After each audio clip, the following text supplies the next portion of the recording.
Bien, bonjour à toutes et à tous. Je vous propose déjà qu'on se présente rapidement avant d'aborder le projet qui nous réunit ici, ma thèse en 2 planches.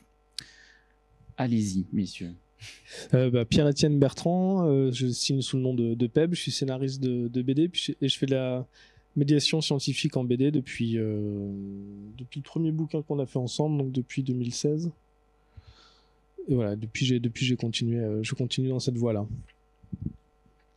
Moi, c'est Johan Faudré-Noy, je suis un docteur de l'Université de Poitiers. J'interviens ici parce que j'étais doctorant il y a quelques années à l'Université de Poitiers. Je travaille avec Pep sur la BD Science en Bulle. Voilà. Je viens de donner mon petit commentaire sur ce qui s'est passé pendant cette année-là. Voilà, et donc je suis Nicolas Beck, directeur de la vie universitaire et de la culture à l'Université de Lorraine. Et voilà, je vais enchaîner donc avec la petite présentation qu'on va vous faire. On a l'opportunité, et merci à UC pour cette rencontre, de présenter ma thèse en 2 planches. Et puis on va revenir un petit peu en arrière en vous parlant un petit peu de comment on en est arrivé là, avec l'édition de quelques petits fascicules avant ma thèse en 2 planches. Et comme le disait Peb à l'instant, une collaboration qui a commencé il y a quelques années maintenant sur le thème de la bande dessinée en lien avec des activités de recherche de l'Université de Lorraine. Alors, si on revient justement en arrière, notre première rencontre, je crois que ça date de 2014, si je ne me trompe pas, où on avait fait appel à des dessinateurs pour du live sketching sur une rencontre. Et là, on s'est dit, à la suite de cette première collaboration, qu'il y avait peut-être des choses à faire avec les doctorants, parce qu'on avait quand même sous la main une mine d'or, une mine de sujets dans toutes les disciplines bien évidemment, et surtout des jeunes gens très souvent très motivés par tout ce qu'ils ont envie de faire autour de la recherche et envie de partager surtout cette recherche. Et comme vous le savez, en parallèle, il y avait donc ce concours Ma thèse en 180 secondes, et on s'est dit qu'il y avait quand même une opportunité de valoriser, au-delà de MT 180 et de la fameuse soirée de finale régionale qui a lieu partout maintenant, de valoriser les travaux qui sont faits par ces doctorants sous une autre forme. Et on a tenté le coup en 2016, un peu à l'arrache, il faut dire. On n'avait pas prévu le budget, on n'avait pas prévu le timing. On y a été un peu voilà, comme ça, à l'aventure, en se disant on essaye.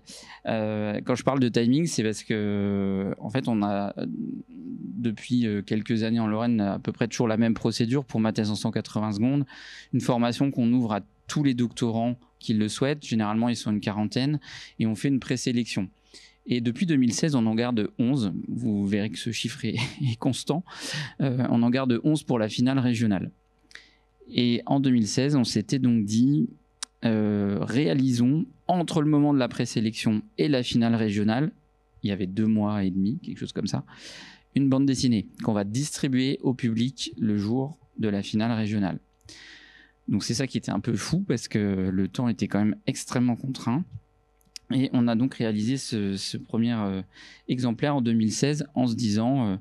allons-y, on va faire quelques planches, on va essayer de valoriser aussi les doctorants à travers une petite présentation où vous avez à chaque fois une photo et un petit texte qui présente ce que fait le doctorant aussi en dehors de sa recherche, parce que c'était important pour nous de présenter le doctorant à travers une passion, à travers ses voyages, sa nationalité, ce qu'il avait envie de nous raconter en dehors de sa recherche, de mettre son sujet de recherche aussi en avant, bien évidemment, et le laboratoire concerné.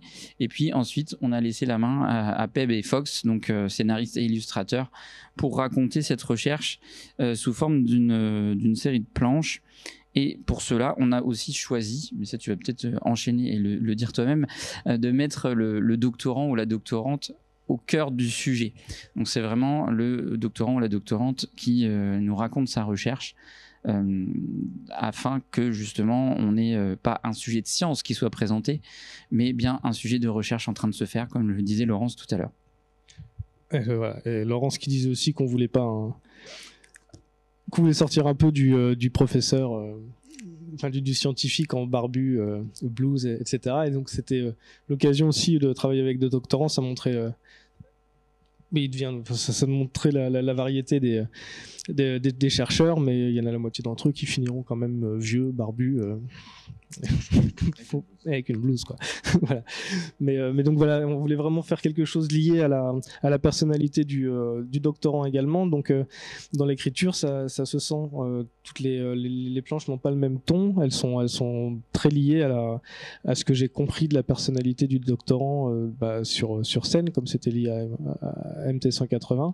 Et puis dans les échanges. Donc il y a des vannes que je me suis permises avec certains doctorants que je me permettais pas avec d'autres. Et voilà, essayer de coller à ça. Donc le format initial, c'était donc trois pages format carré comme ça. C'est donc les contraintes de temps et budgétaires qui ont déterminé en fait le format du livre, et puis qui a déterminé finalement ma manière de travailler pour le long terme, parce que je suis jamais encore trop sorti de ce format-là. Et ça m'a permis d'avoir une grande variété de sujets.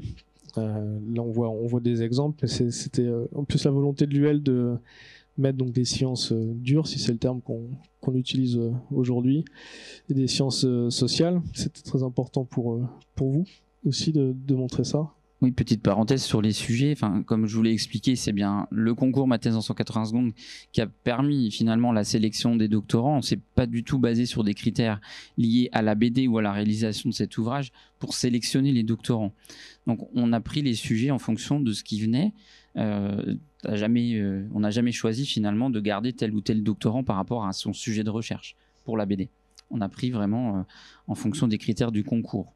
Ce qui était à la fois une opportunité parce que ça nous permettait de justifier ce choix, mais une difficulté aussi parce que dans certains cas, il pouvait y avoir des sujets des fois proches, il pouvait y avoir des sujets plus difficiles à illustrer ou à scénariser que d'autres.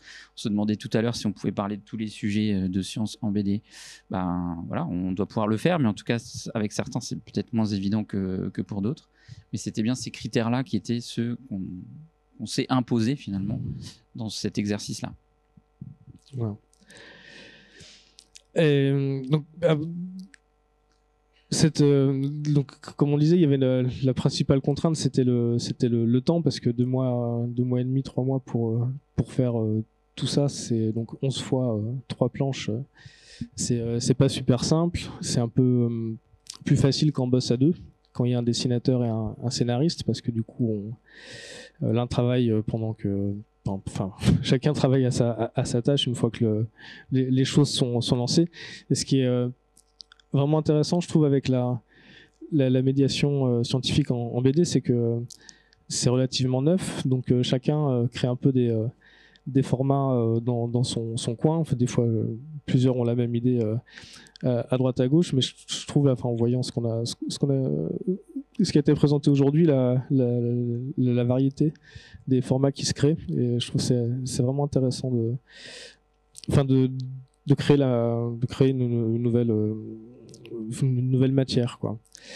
Je peux vous montrer un peu comment ça se passe quand on travaille avec un doctorant. Donc ce projet, on l'a réuni les 3 années où on a fait ce travail-là à l'université. On l'a réuni donc ensuite dans ce livre. Ce livre a été, ça tu peux peut-être expliquer comment ça a été porté au ministère. Alors, il y a eu plusieurs étapes. Hein. C'est vrai que donc les premières éditions sont ces formats carrés chaque année. On a eu l'opportunité ensuite de faire la version compilée sous un format un petit peu différent, plus classique peut-être, mais avec EDP Science qui a repris les contenus finalement et qui a fait cette édition et diffusion du coup nationale du même contenu des années 2016, 17 et 18 avec l'ensemble des doctorants concernés par les 3 éditions. Et en parallèle, l'opportunité s'est présentée aussi par des discussions avec le ministère qui s'occupe de la fête de la science et qui chaque année publie un petit livre en lien avec le syndicat national de l'édition pour promouvoir les livres de science. Et on s'est dit que ça pouvait être une bonne idée de prolonger l'exercice finalement à une autre échelle.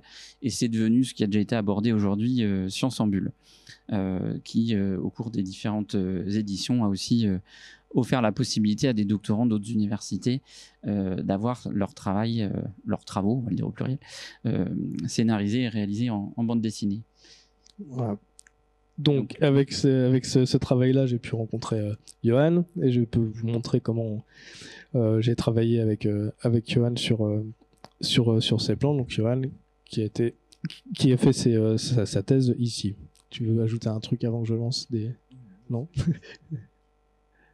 Oui, le titre de la thèse, c'est toujours intéressant. C'est la bataille d'Actium, zoologie des interactions ondes-courant. C'est une thèse transverse entre l'histoire, la linguistique et la physique. Moi, je m'inscris dans la partie physique. Alors, du coup, je suis content d'entendre l'intitulé parce qu'en fait, moi, j'arrête depuis longtemps de dire que j'adapte des thèses en BD. Parce que si vous mettez 3 ans à la faire, c'est pas moi en 3 pages qui vais la résumer. Donc, en revanche, moi, ce qui m'intéresse, c'est de comprendre l'intitulé de thèse, parce que c'est le running gag, quoi. Dire le nom de sa thèse, en général, ça fait rire. Et je trouve ça un peu dommage, parce qu'en fait, en fait, on pourrait tous le comprendre, ce titre, s'il nous manque juste 2-3 éléments, mais c'est pas complètement insurmontable. Donc moi, ce qui m'intéresse, c'est plus qu'on comprenne le sujet de la thèse que de comprendre la thèse et ses résultats. C'est beaucoup trop vaste. Donc je vous ai préparé les planches, comme ça on pourra parler on saura de quoi on parle. Donc ça va être très gênant pour nous d'attendre que vous ayez fini de lire. N'hésitez pas à faire des mouvements de tête quand c'est fini.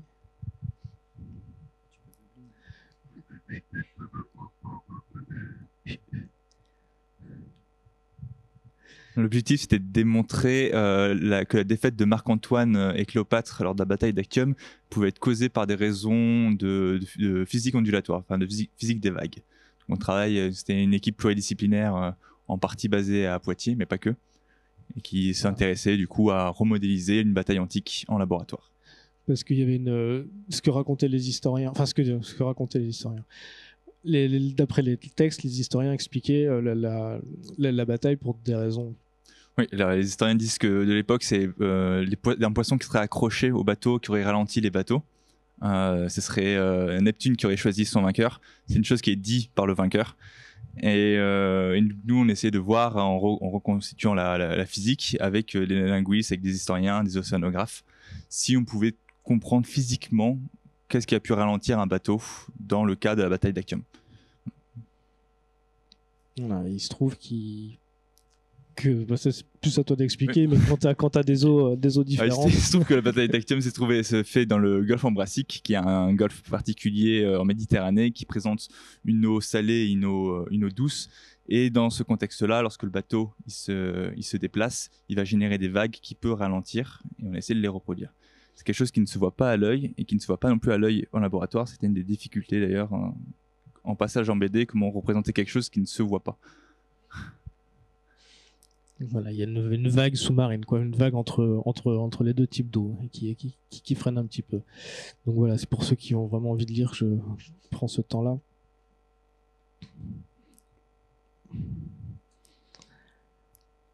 J'ai une petite un complément sur le travail avant d'en arriver là. Évidemment, je pense que c'est important qu'on fasse le point sur le trio qui a été évoqué tout à l'heure. Justement, il y a le chercheur d'un côté ou le doctorant, scénariste, illustrateur, et je rajoute le médiateur scientifique là-dedans. Ça a été un travail qui, comme je l'expliquais tout à l'heure, dans le cadre de ma thèse en 180 secondes, a été facilité parce qu'on avait un texte, on avait des doctorants déjà engagés dans cette voie, on avait déjà cette logique de médiation, puisqu'ils avaient travaillé un texte pour l'oral, qui a servi, bien évidemment, mais qui n'était pas uniquement la base sur laquelle on pouvait travailler. Mais je pense que les ingrédients, ils sont certainement là. Voilà, si on met peut-être simplement un chercheur et quelqu'un qui fait de la BD, ça suffit peut-être pas dans tous les cas de figure. En tout cas, on a remarqué la valeur ajoutée de la médiation dans cette réalisation, puisqu'on avait dans l'équipe de l'université des médiateurs qui à la fois avaient un regard sur les planches en train d'être préparées, mais aussi un regard sur le contenu amené par le doctorant. Donc c'était un échange intéressant. Ce qui du coup moi m'a appris finalement, enfin j'ai appris à faire de la médiation grâce aux médiateurs qui m'entouraient, ce qui me permet maintenant de faire moi-même de la médiation même avec d'autres supports. Donc en fait je voulais quand même montrer un peu la cuisine, voir comment ça se passe concrètement quand on fait ça, surtout comme il y avait un temps très parce que le projet avec le ministère c'était à peu près le même genre de délai, donc il faut vraiment rationaliser le travail. Donc comme disait Nicolas, on a un texte, donc on a produit ce texte où il y avait déjà un effort de vulgarisation. On passait de 10 pages à 5 pages, puis à un texte de tant de 1000 mots. Enfin, c'était ah oui, ça, c'est un vraiment travail d'élagage très fort. C'est intéressant.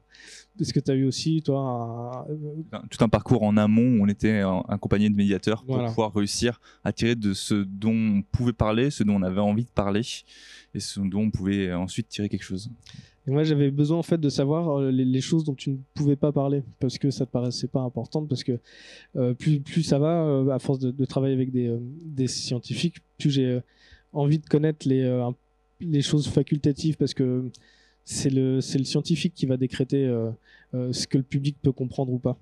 Et des fois, il peut se tromper. Et en fait, un truc qui est accessoire, en l'expliquant, va permettre de rassembler toutes les choses qu'il voulait expliquer à côté. Et ça, j'ai besoin de le savoir pour ma culture personnelle. Et puis, pour des fois faire un peu du genre fun fact ou du truc un peu anecdote qui peut me servir, quitte à expliquer que certaines choses qui paraissaient importantes, finalement, vont pas être exposées là parce que ça me paraît pas indispensable pour le lecteur. Donc voilà, un texte plus une icono, essentiellement fournie par Johan. Je recomplète un petit peu de mon côté, mais là en l'occurrence j'ai cherché, j'avais pas besoin de ramener grand chose d'autre, quoi. Il y avait déjà tout. Et je commence à m'immerger dans le sujet, et j'essaye de retranscrire en un coup ce que j'ai compris, voir comme ça en live, quoi, ce que ça donne, et je regarde quelle place ça prend. J'essaye de mettre déjà des petits dessins qui me serviront après, que j'abandonnerai ou pas. Ensuite, je repasse sur un Word, tout simplement, pour écrire ça, parce que j'ai besoin quand même de me rendre compte de la place que ça va prendre, parce qu'il faut il faut aussi que le dessinateur puisse s'exprimer, et il faut pas que ce soit trop dense, il faut que je reste dans le format, donc ça m'aide bien. Ça fait aussi une petite correction orthographique sommaire qui est pas inutile. Et je fais une première version que je soumets à Johan, parce que j'aime bien du coup pouvoir dessiner moi-même, même si c'est pas mon métier, puis que on verra jamais à la fin ce que je dessine, mais c'est intéressant de pouvoir faire ça en fait avec le chercheur, parce que ça lui donne quand même après l'avoir rassuré quand même sur le rendu final, ça lui permet quand même de visualiser ce qui va se passer. En fonction des recherches, il y a plus ou moins d'aller-retour. On arrive à, je ne sais plus combien, ici on arrive à 4-5 versions, je crois. Ensuite, le dessinateur fait son crayonné. Enfin, en l'occurrence, c'est là aussi que les médiateurs interviennent. Moi, je fais déjà mon travail avec le chercheur, et puis après, les médiateurs viennent un peu redresser des choses si besoin. Le dessinateur fait le croquis, parce que du coup il y a des éléments visuels qui n'étaient pas forcément nets ou même pas dessinés du tout dans mon scénar, donc il faut quand même que ce soit validé en presque définitif. Et puis voilà, on encre, on met en couleur, et puis ça passe en impression. Moi, ça m'intéressait aussi de dire pourquoi c'était assez riche pour moi de travailler avec un doctorant, puisque j'ai pu, en fait, je vais bientôt arriver à une centaine de sujets que j'ai pu traiter de cette façon-là dans des projets divers avec un doctorant, et à peu près 10 fois moins avec des chercheurs, des gens en poste, enfin des directeurs de recherche, etc. Et c'est pas le même rapport. Et je trouve que c'est vraiment intéressant en fait de produire de la BD scientifique avec des doctorants, parce que vous êtes un statut intermédiaire encore. Vous êtes plus vraiment étudiant, vous êtes chercheur, mais vous n'êtes pas non plus en poste complètement. Donc vous avez un rapport avec moi qui est très agréable parce qu'il y a un genre de modestie sur votre façon de travailler, mais quand même une rigueur importante, sinon vous ne seriez pas là. Donc c'est très confortable pour moi de pouvoir travailler avec des doctorants. Puis c'est rigolo parce que le personnage principal change à chaque planche, en fait, à chaque sujet. Puis on se rend compte aussi de la vitesse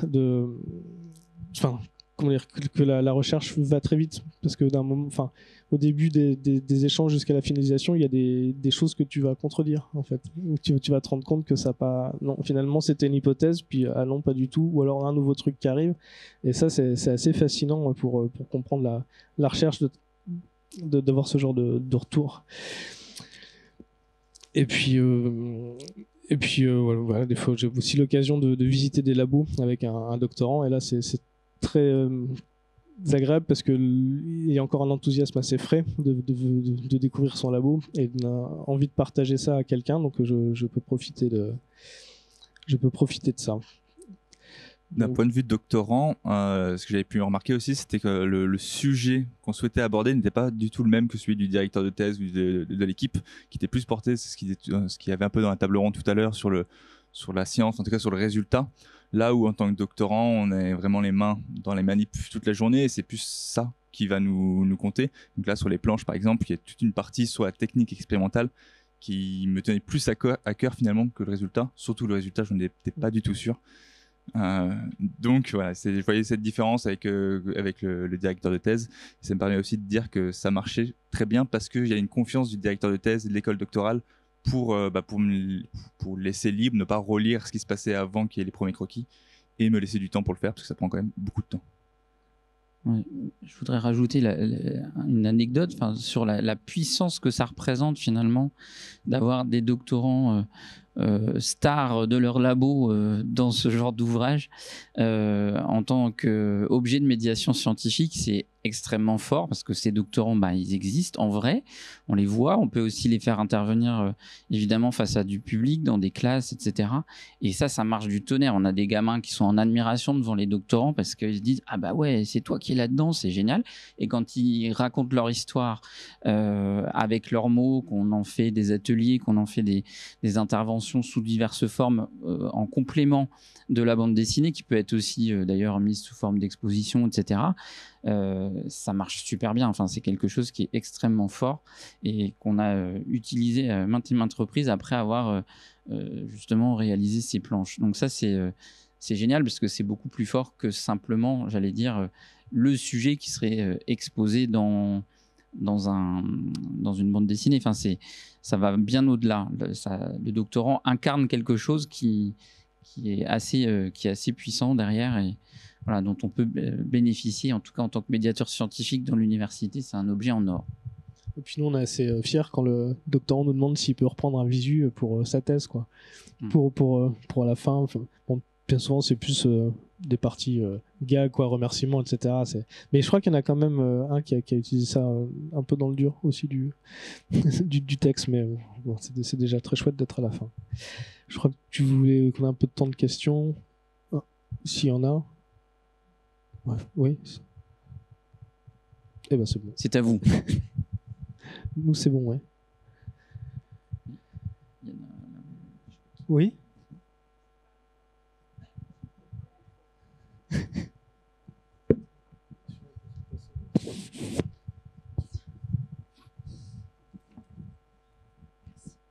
Moi, j'ai juste une question par rapport pour l'étudiant, qui est plus un étudiant maintenant. Qu'est-ce que ça t'a apporté en dehors du fait que c'est valorisant? C'est pas autant qu'une publication, certes, mais c'est quand même valorisant d'avoir ce genre de travail. Qu'est-ce que ça t'a apporté au niveau de ta thèse? Il y a deux choses. Déjà, le côté valorisant est aussi important. Ça reste un marathon, la thèse. Et se poser, moi je l'ai fait en deuxième année, pour réfléchir à qu'est-ce que j'aimais dans la thèse. Ça fait du bien aussi pour repartir, avoir de l'énergie. Mais après, sinon, sur le travail de l'image et de qu'est-ce qu'on peut se permettre pour pouvoir montrer un effet, de se dire, bon là, ce que je montre, c'est un effet exagéré. Je sais que l'image n'est pas la réalité, mais elle me fait permettre de comprendre quelque chose. c'est quelque chose qui m'a servi après au niveau de la soutenance. On pense souvent à tous les rapports, aux articles, mais il y a quand même un gros travail au niveau de la thèse qui est en congrès ou même à la soutenance de thèse. Et là-dessus, j'ai senti qu'il y avait une différence sur ce que je pouvais me permettre parce que je savais que ça allait dans le sens de mon message. Juste une remarque par rapport à l'utilisation de la planche. Je ne serais absolument pas choquée de voir ce genre de planche dans un rapport de thèse. Je ne sais pas si tu l'as mis dans ta thèse ou pas. J'ai mis celle de tout à droite parce que c'est ce que j'essaie de montrer, c'est les choses qu'on ne peut pas voir à l'œil nu. Et finalement, c'était une bonne façon de voir ce qu'on ne voit pas à l'œil nu, de comprendre celle. Voilà, celle qui est tout à droite, en haut à droite. Celle-ci, oui, je l'ai utilisée. Ah ouais, t'as utilisé ce truc-là. Il me semble que celle-ci est utilisée. En tout cas, elle est dans ma soutenance de thèse, dans la partie comment ça fonctionne. Ouais, ah bah c'est marrant ça. Je me souviens de cette case. Alors j'avais une question donc ultra rapide. Vous qui avez travaillé donc avec une centaine de doctorants, quels sont ceux, est-ce qu'il y a des matières, j'allais dire des sciences, qui sont plus réceptives à ce travail autour de la bande dessinée? C'est un peu la question qu'on s'était posée aussi tout à l'heure. Est-ce que les gens des sciences dures sont plus à l'écoute? Est-ce que les sciences sociales ont plus de mal? Ou est-ce que il n'y a rien de particulier, ça dépend peut-être du doctorant? Ou est-ce qu'il y a des sciences qui sont aussi plus faciles à traduire en bande dessinée que d'autres? Alors moi, j'ai pas de formation scientifique, mais j'ai quand même, enfin, je pense pas pouvoir le dire, mais j'ai fait AES, administration économique et sociale, donc enfin, j'ai fait des choses sociaux, etc. Donc a priori, je suis plutôt du côté des sciences humaines, et donc j'étais content de pouvoir revenir vers ces sujets-là, et ça m'embête de le dire, mais c'est vrai que je me rends compte que les seuls petits accros que j'ai pu avoir, c'était plus sur ces sujets-là. Parce que sinon je pense qu'il n'y a pas de règles, c'est plutôt les personnalités, mais j'ai l'impression en fait que c'est des domaines où le public des fois pense que ils comprennent tout sur les, enfin il n'y a pas besoin qu'on lui explique les sciences humaines. En fait ils imaginent tellement pas que c'est qu'il y a une démarche scientifique dans ces domaines, que du coup il y a des fois à mon avis je sais pas, ils peuvent avoir ce rapport-là, donc ils vont pas mal, c'est abordable. Et du coup, je me demande si des fois les chercheurs ont pas peur justement qu'on simplifie un peu trop, parce que il y a des complexités un peu fines à comprendre. Et des fois, je peux sentir des réserves quand je pense avoir compris un truc, ou alors que peut-être que des sciences dures, on peut pas supposer que je vais le comprendre. Donc du coup, si je m'approche d'un truc, de l'impression de comprendre, on le tolère peut-être plus facilement. Mais voilà, les seuls accros que j'ai eu, c'est peut-être le hasard, c'était plus ça. Voilà.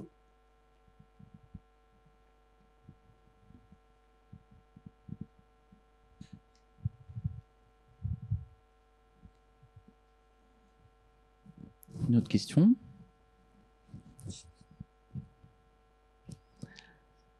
Mais en revanche, je pense, par exemple, pour finir, c'est quand même des fois plus avec le statut du chercheur qu'avec la discipline, en fait. J'ai des fois des rapports très très désagréables avec des directeurs de labo, où des mails sont à peine rédigés, quoi.